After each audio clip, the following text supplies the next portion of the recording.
आलस्य को दूर कैसे करें?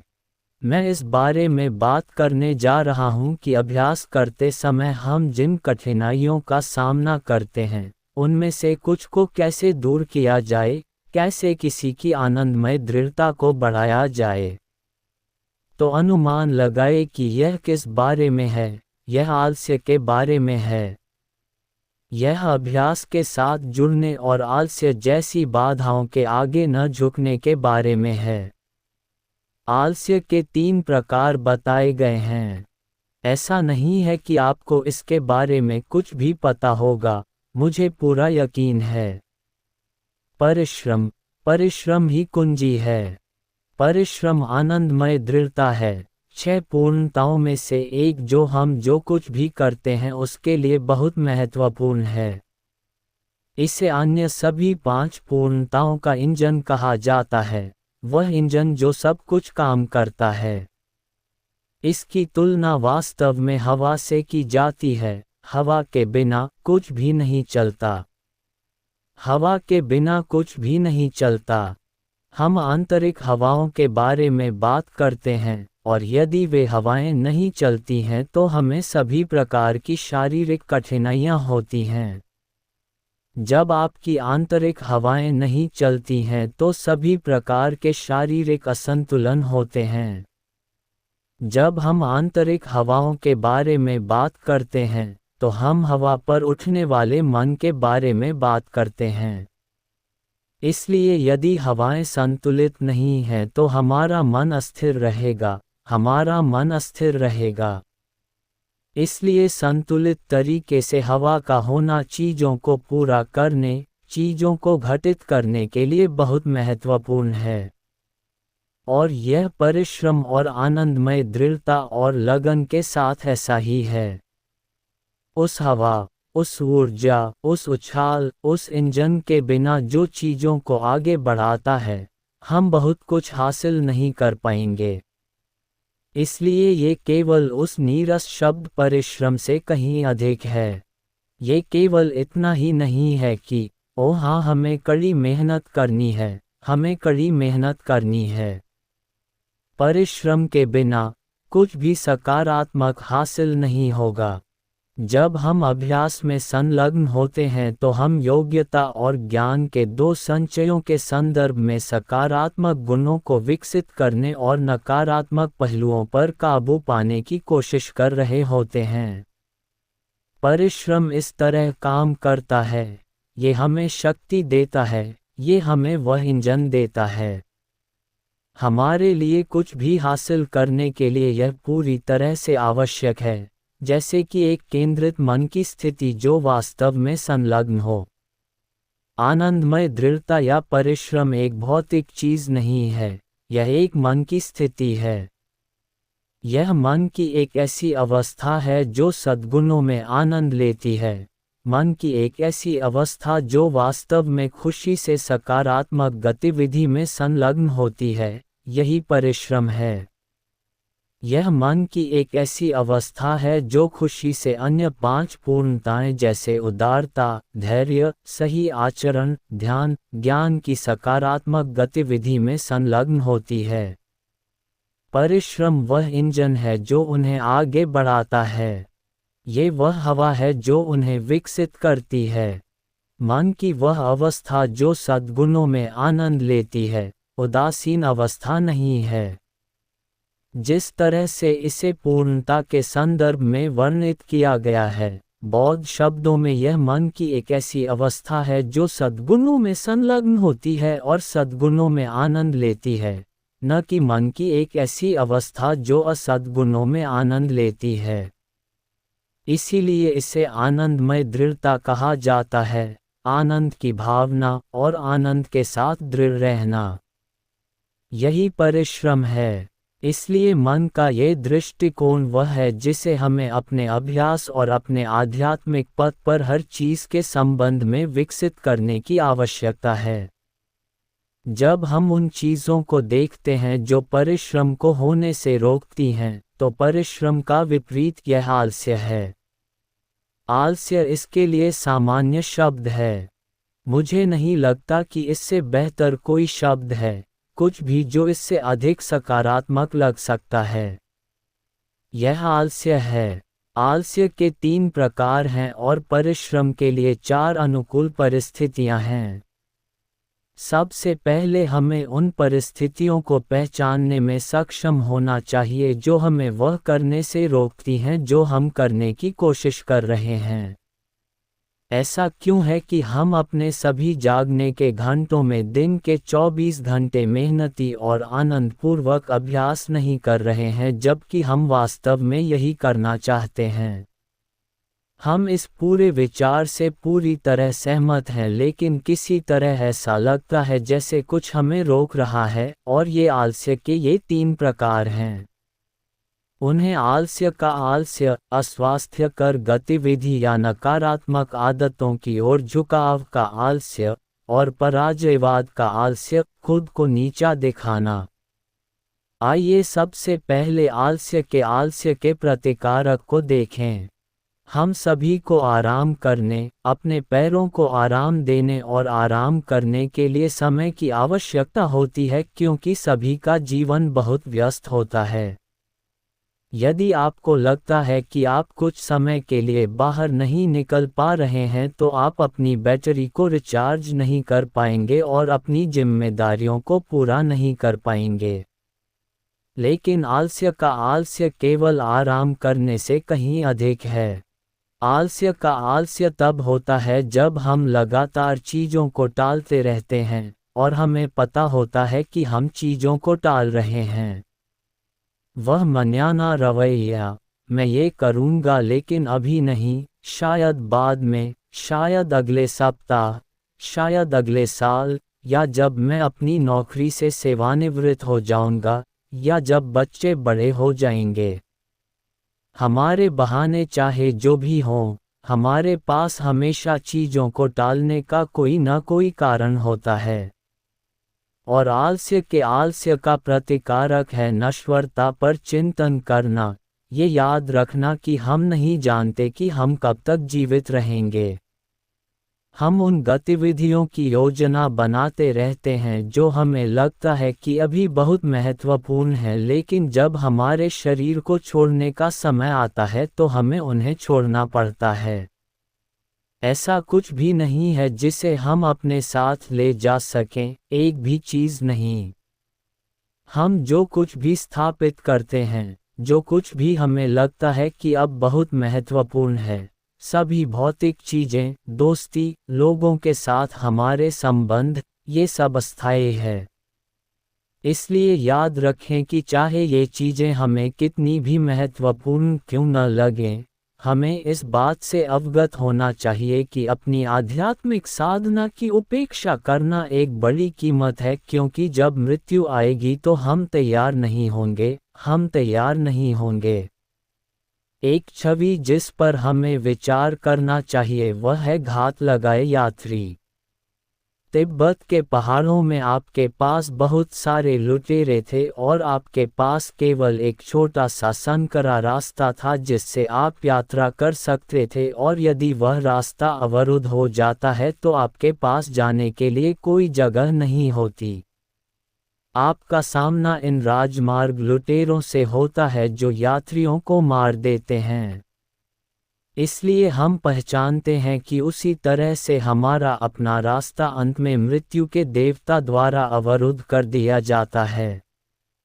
उस बिंदु पर कोई बच नहीं सकता है। हम सभी को इसका सामना करना होगा, इसलिए हमें अपने समय का अधिकतम उपयोग करने की आवश्यकता है। इस तथ्य पर चिंतन करना और जागना हमें चीज़ों को टालने की निरंतर प्रवृत्ति पर काबू पाने में मदद करने के लिए है। अस्वास्थ्यकर प्रवृत्तियों या नकारात्मक गतिविधि के आलस्य का प्रतिकारक ये है कि हमें ये पहचानना चाहिए कि धर्म आनंद का स्रोत है, आनंद का वास्तविक स्रोत है। ऐसा कहा जाता है कि धर्म को सुनने से विश्वास और प्रेरणा मिलती है। धर्म पर चिंतन करने से हमें अपनी सभी बाधाओं को दूर करने और उन विकर्षणों और भटकाव वाले विचारों को दूर करने में मदद मिलती है जो नकारात्मक भावनाओं को जन्म देते हैं। और धर्म पर ध्यान करने से समझ पैदा होती है। इसलिए अगर हम इन लाभों के बारे में सोचते हैं तो हम नकारात्मक परिणामों को जन्म देने वाली गतिविधि के बजाय सकारात्मक गतिविधि की ओर आकर्षित होंगे। हम धीरे धीरे इस तथ्य से उत्साहित होंगे कि धर्म आनंद का एक सच्चा स्रोत है और हमारी पुरानी आदतें वास्तव में दुख का कारण हैं।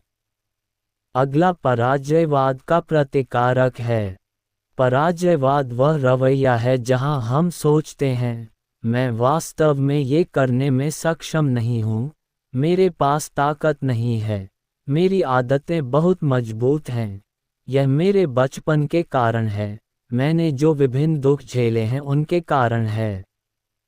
हमारे पास हार मानने की भावना के आगे झुकने के बहुत से कारण हैं, लेकिन वास्तव में यह आलस्य का एक रूप है, क्योंकि हम अपनी स्थिति का सामना नहीं कर रहे हैं।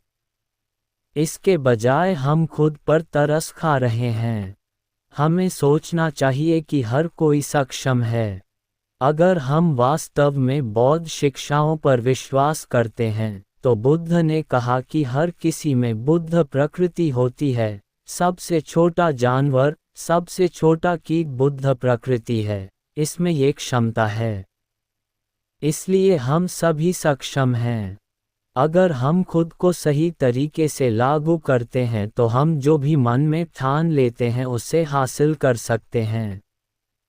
3 मार्ग के साथ साथ 4 ताकतें भी हैं जो परिश्रम के लिए सही परिस्थितियां बनाती हैं। हमें आलस्य की नकारात्मक आदत से निपटना होगा और फिर हमें परिश्रम को बढ़ाने के लिए सकारात्मक परिस्थितियां स्थापित करने की आवश्यकता है। 4 ताकतें हैं आकांक्षा, आत्मविश्वास, खुशी और त्याग।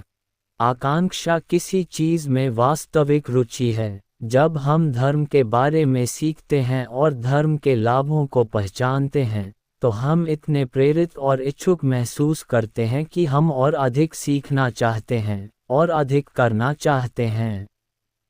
यह ओलंपिक में महान खिलाड़ियों या पहाड़ पर चढ़ने की चाहत रखने वाले लोगों की तरह है।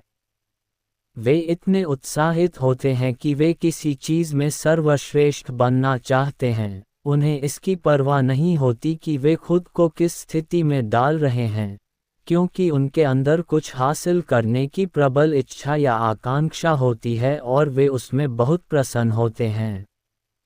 अगर धर्म में आपकी गहरी रुचि है तो आप वाकई एक अच्छे साधक बनेंगे। लेकिन अगर धर्म में आपकी रुचि औसत दर्जे की है तो आप एक औसत साधक बनेंगे। और अगर धर्म में आपकी रुचि कम है तो आप कम साधक बनेंगे, क्योंकि आपके अंदर आकांक्षा की शक्ति नहीं है। यह आकांक्षा ही है जो खुद को क्रिया में अभिव्यक्त करती है। हम जो कुछ भी करते हैं उसमें यह एक बहुत ही महत्वपूर्ण चीज़ है। धर्म में रुचि होना, अपने अभ्यास में रुचि होना हमेशा महत्वपूर्ण होता है। अगर आप खुद पर दबाव डालते हैं और यह और भी उबाऊ हो जाता है और आप अपने अभ्यास से और भी ऊब जाते हैं। अगर आपको अपने तकिए पर बैठने के लिए खुद को एक पुराने पीटे हुए घोड़े की तरह पीटना पड़ता है, तो शायद ये सही रवैया नहीं है, क्योंकि आप और भी निराश और हतोत्साहित हो जाते हैं। इसलिए इसके बजाय अपनी इस आकांक्षा, अपनी इस रुचि को और भी ईंधन दें। कोशिश करें और इसे आग में और ईंधन डालने जैसा बनाएं ताकि आपकी आकांक्षा और रुचि बढ़े। आत्मविश्वास या दृढ़ता की शक्ति एक तरह का साहस है, एक तरह का दृढ़ संकल्प है जिसकी हमें किसी चीज़ को पूरा करने के लिए ज़रूरत होती है। जब हम कुछ करना शुरू करते हैं तो उसे बीच में ही छोड़ देने से कोई फ़ायदा नहीं होता। अगर हम सकारात्मक गतिविधियां शुरू कर रहे हैं और उन्हें बीच में ही छोड़ देते हैं, तो हमें परिणाम नहीं मिलेगा।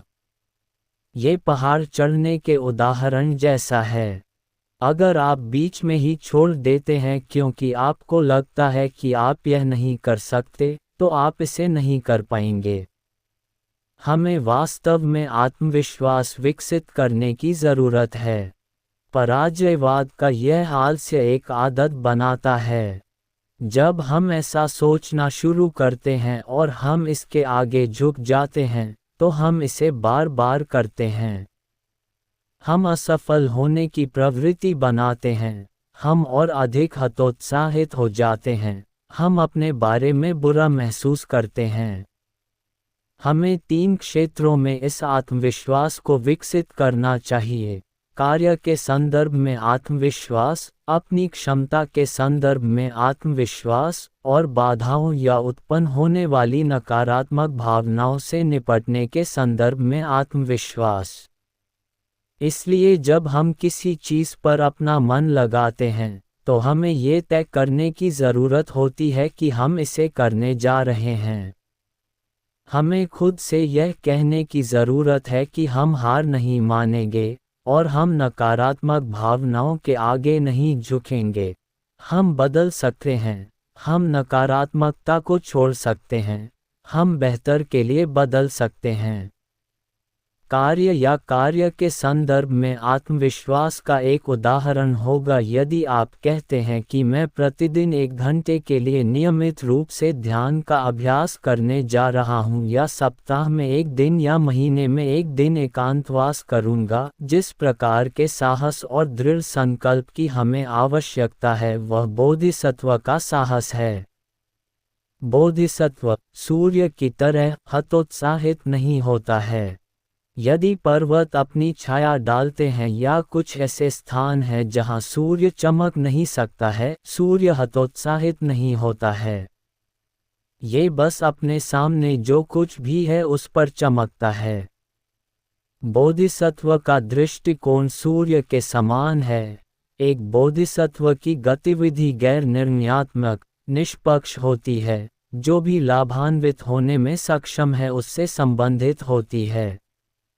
यदि दूसरों को कोई लाभ नहीं होता है, तो वह बोधिसत्व वास्तव में इससे हतोत्साहित नहीं होता है। एक बोधिसत्व का दृष्टिकोण है, मैं सभी प्राणियों का एक महान मित्र बनूंगा, और यद्यपि वे मुझ पर अपनी आशाएं रख सकते हैं, मैं उन पर अपनी आशाएं नहीं रखता। बोधिसत्व को किसी से बदले में कुछ भी पाने की उम्मीद नहीं होती। ये साहस और दृढ़ संकल्प का एक उदाहरण है जिसकी ज़रूरत तब पड़ती है जब हम कुछ हासिल करने की कोशिश करते हैं। हमें महान परिणामों या बदले में कुछ पाने की उम्मीद नहीं करनी चाहिए। हमें बस वही करना चाहिए जो हम जानते हैं कि सही है और उसे पूरा करना चाहिए। आध्यात्मिक मार्ग के संदर्भ में हमारा सारा अभ्यास खुद को लाभ पहुंचाने के बारे में है ताकि हम दूसरों को भी लाभ पहुंचा सकें, इसलिए यह बहुत हद तक बोधिसत्व के दृष्टिकोण से जुड़ा है। हमें इसे बस छोटे पैमाने पर लागू करने की ज़रूरत है और धीरे धीरे जितना हो सके उतना बड़ा करने की ज़रूरत है। हो सकता है कि आपके पास बड़े पैमाने पर बोधिसत्व का पूरा आत्मविश्वास न हो, लेकिन हमें उस साहस को पहचानने की ज़रूरत है जो किसी भी स्तर पर कुछ हासिल करने के लिए ज़रूरी है। अपनी क्षमताओं के बारे में आत्मविश्वास के संदर्भ में, अगर हमारा आत्मविश्वास या आत्मसम्मान बहुत कम है तो हमारे मार्ग बहुत मजबूत नहीं हैं। जब भी अप्रत्याशित चीज़ें सामने आती हैं और हमें किसी तरह से चुनौती दी जाती है, तो अगर हमारा आत्मसम्मान कम है तो हम बहुत कमज़ोर हो जाएंगे। हम कमज़ोर हैं और छोटी छोटी चीज़ें हमें प्रभावित करती हैं। हम बहुत संवेदनशील हैं। किसी की एक छोटी सी बात या किसी की एक नज़र हमें उदास और निराश कर सकती है। ऐसा इसलिए है क्योंकि हमारी अपनी क्षमताओं के मामले में हमारा आत्मविश्वास कमज़ोर है। हम बहुत आसानी से हतोत्साहित हो जाते हैं। हम उस पल हार मान लेते हैं। जितना ज़्यादा हम अभ्यास करना सीखेंगे उतनी ही जल्दी हम वापस आएंगे और अपने प्रयास लगाएंगे।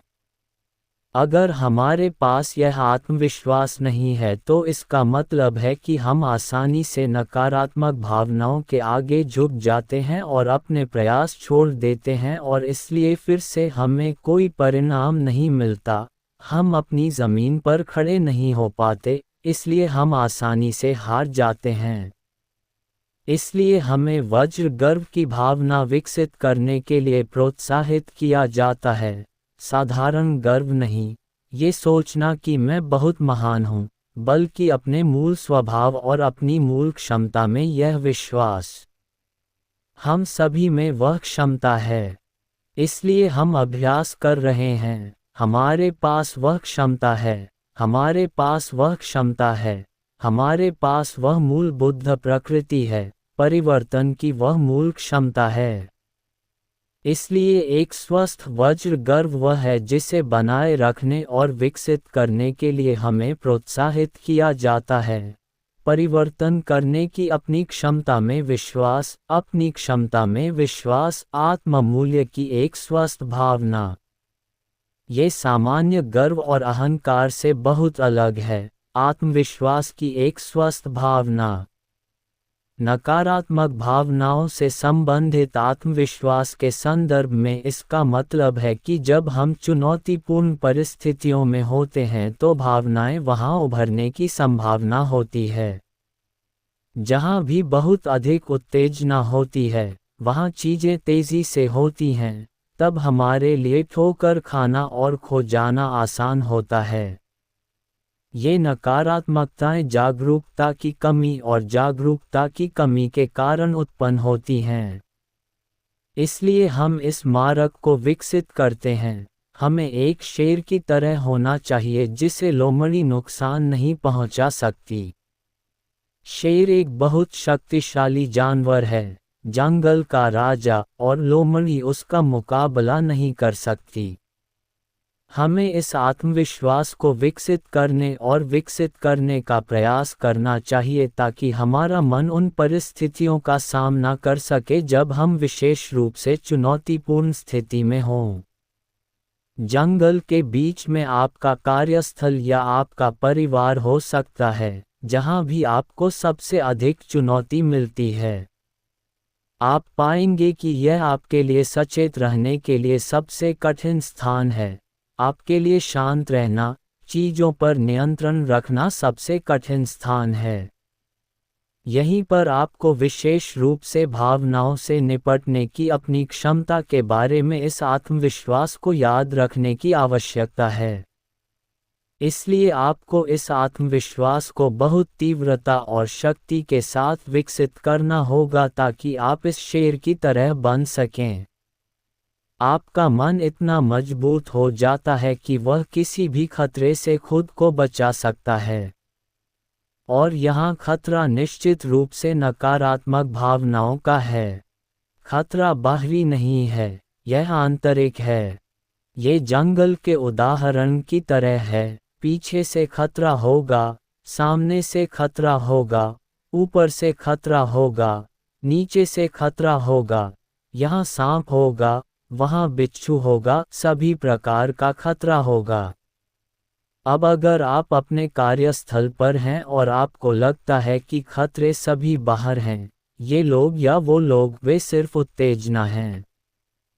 खतरा वास्तव में आंतरिक है और अगर हम इसे भूल जाते हैं तो हमारी जागरूकता खो जाती है और हम बाहर की ओर देखते हैं। वास्तव में हमें आंतरिक रूप से देखना चाहिए। हमें आंतरिक रूप से शक्ति और साहस की भावना को बनाए रखना चाहिए। तब हम बहुत अधिक तैयार होते हैं, हम बहुत अधिक तैयार होते हैं। हमें पहचानना चाहिए कि दुश्मन अंदर हैं, वे कभी बाहर नहीं होते। तो यह आत्मविश्वास दृढ़ संकल्प का एक रूप है। हम ये दृढ़ संकल्प और प्रतिज्ञा करते हैं कि हम क्लेश के शत्रु से खुद को अभिभूत नहीं होने देंगे। हम उस शत्रु के आगे बार बार झुकने और झुकने वाले नहीं हैं। बाहर के शत्रु नहीं, यहाँ के शत्रु नहीं, हमारे अपने शत्रु। हम पूरी दुनिया को नहीं बदल सकते, हम हर किसी को नहीं बदल सकते। और अगर आप एक कार्यस्थल पर नहीं हैं तो आप दूसरे कार्यस्थल पर हैं। और अगर आपको चुनौती देने वाला यह व्यक्ति नहीं है तो आपको चुनौती देने वाला कोई और है। बेशक कुछ परिस्थितियां अधिक अनुकूल होती हैं और अगर हम स्थिति को सुधारने के लिए बाहरी बदलाव कर सकते हैं तो हमें ऐसा करना चाहिए। लेकिन हमें ये भी पहचानना चाहिए कि जब तक हम अपने भीतर के जंगल को वश में नहीं कर लेते तब तक वे जंगली जानवर बार बार अपना सिर उठाते रहेंगे। यह आत्मविश्वास दृढ़ संकल्प बनाने और खुद से यह प्रतिज्ञा करने से विकसित होता है कि आप मजबूत होंगे। आप करेंगे और आप उस ताकत के लिए सक्षम हैं। यह आत्मविश्वास अपनी ताकत और अपनी क्षमता पर विश्वास करने के बारे में है। ये बात मायने नहीं रखती कि आपके पास वह क्षमता है या नहीं, क्योंकि यह एक मानसिकता है, इसलिए निश्चित रूप से आपके पास वह क्षमता है। निश्चित रूप से आपके पास है, यह मन है।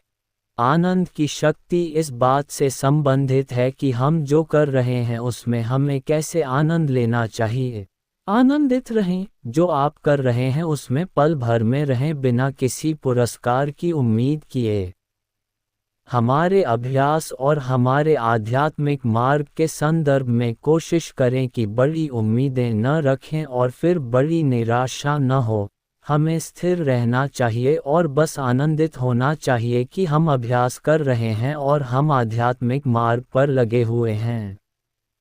तो बोधिसत्वों की तरह किसी पुरस्कार की उम्मीद न करें, बस बिना किसी बड़ी उम्मीद के लेकिन प्रशंसा और खुशी के साथ सबसे अच्छे तरीके से मार्ग पर आनंदपूर्वक लगे रहने का रवैया विकसित करने की कोशिश करें। ये शक्ति हमें अपने मार्ग को विकसित करने में मदद करेगी। ये परिश्रम के एक पहलू की तरह है, इस हवा के एक पहलू की तरह है जो हमारे लिए चीज़ों को आगे बढ़ाती है। हम इस हवा को भड़काने की कोशिश कर रहे हैं ताकि हम आग को प्रज्वलित कर सकें और हम कुछ कार्रवाई, कुछ परिणाम प्राप्त कर सकें। परिश्रम यही करता है। तो इस तरह से आनंद की शक्ति काम करती है। हम दूसरों के लिए जो करते हैं उसमें हमें आनंद और खुशी मिलती है।